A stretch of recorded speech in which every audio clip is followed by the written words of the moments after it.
আহ, দাদা ভাই কিছু টাকা ধার হবে? কি টাকা? কত? এই বেশি না, মাত্র 1,000 টাকা।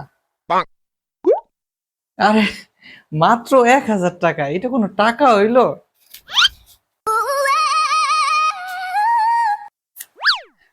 এই না, আপনার এই ঋণ আমি কোনোদিন শোধ করতে পারবো না। জানি জানি। আসেন একটু কোলাকুলি করি। কেন? হঠাৎ কোলাকুলি?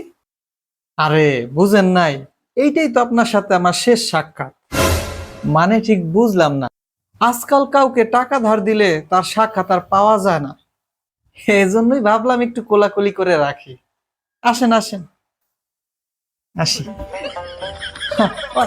কি চলে যাচ্ছেন কেন? আসেন একটু কোলাকুলি করে। আসি। জানি এই টাকা আমি পাবো না। দান করে দিচ্ছি। যা।